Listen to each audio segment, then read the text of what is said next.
اللہ رب العزت نے ہمارے پیارے آقا حضرت محمد صلی اللہ علیہ وآلہ وسلم کے بعد نبوت کا سلسلہ منقطع کر دیا۔ اب انسانیت کی ہدایت کے لیے کسی پیغمبر نے نہیں آنا تھا، مگر تا قیامت اللہ تعالیٰ انسانوں کو راہ راست پر بلانے کے لیے اپنی نشانیاں دکھاتا رہے گا، مگر یہ نشانیاں بھی ان کے لیے ہیں کہ جو غور و فکر کرتے ہیں، قلب سلیم رکھتے ہیں۔ آج جدید سائنسی ترقی نے انسانی ذہن کو جس حوالے سے سب سے زیادہ متاثر کیا ہے وہ ہے خدا کا وجود۔ الہاد یعنی یہ نظریہ کہ اس کائنات کا کوئی تخلیق کرنے والا اور اس کا کوئی مالک اور رب کی ذات نہیں ہے، ایک باقاعدہ فیشن بن چکا ہے، اور یہ لوگ اپنے ذہن کی اندھی تقلید میں اللہ تعالیٰ کی جانب سے نازل کردہ کتاب قرآن مجید کو بھی بطور ثبوت پرکھتے نہیں ہیں۔ لیکن وہ لوگ جو بلا کسی تعصب کے جب قرآن پاک کی تعلیمات کا جائزہ لیتے ہیں تو پھر وہ راہ حق پر آ جاتے ہیں۔ ہم سب کی آج کی ویڈیو میں ہم نے آپ کے ساتھ ایک ایسے ہی ہندو پروفیسر کا تذکرہ کرنا ہے کہ جو فزکس میں اعلیٰ تعلیم یافتہ تھے مگر خدا کے وجود سے انکاری تھے۔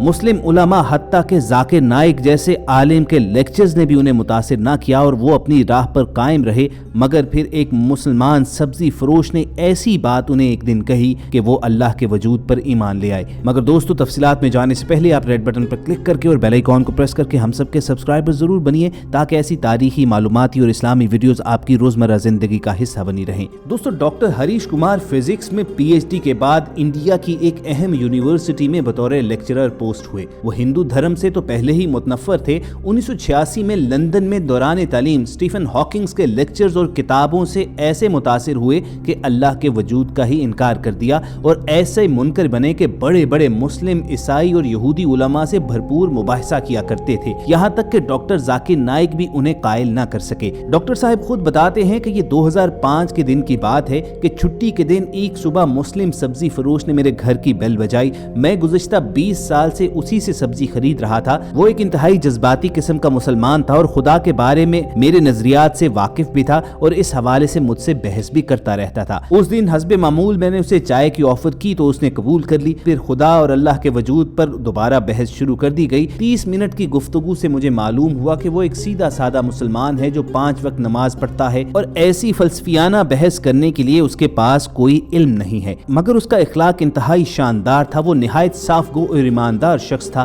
مناسب دام میں چیزیں بیچا کرتا تھا۔ اس روز بھی اس نے بحث کے بعد چلتے ہوئے ایک ایسی بات کہہ دی کہ جس نے میری زندگی ہی بدل ڈالی۔ اس نے کہا کہ ڈاکٹر جی، تم نے خود بولا کہ تقریباً 6000 سے 10,000 سال تک انسانی تاریخ میں پیغمبروں کی محض قصے کہانیاں چل رہی ہیں اور سب کے سب ایک اللہ اور جنت دوزخ کی بات کرتے ہیں، اور سائنس مرنے کے بعد کے حالات کا جواب ہی نہیں دے سکتی۔ تو اب 2 ہی باتیں باقی رہ گئیں، ایک یہ کہ اللہ کا وجود نہیں ہے اور دوسری یہ کہ اللہ موجود ہے۔ ڈاکٹر صاحب کہتے ہیں کہ میں نے اس کے جملے پر اتفاق کیا اور کہا کہ ہاں بالکل ایسا ہی ہے۔ پھر اس نے کہا کہ اگر تو اللہ کا وجود نہیں ہے تو پھر مرنے کے بعد ہم دونوں برابر ہوئے، لیکن اگر آگے جا کر اللہ موجود ہوا تو آپ تو پھر پکڑے جائیں گے۔ دونوں صورتوں میں فائدے میں کون ہوا آپ خود ہی فیصلہ کر لیجئے۔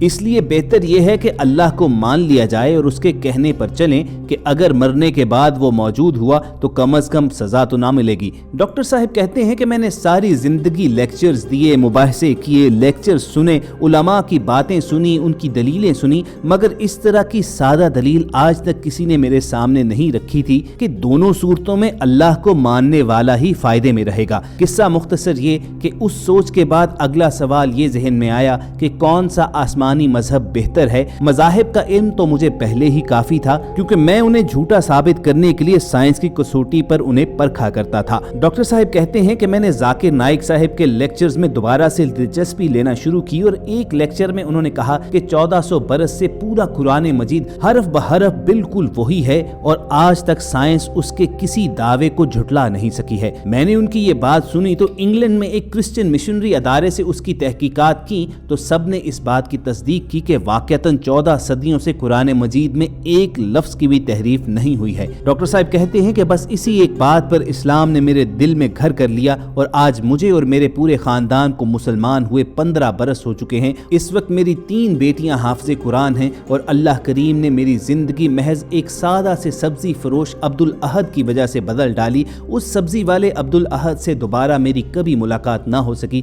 لیکن میں نے قبول اسلام کے بعد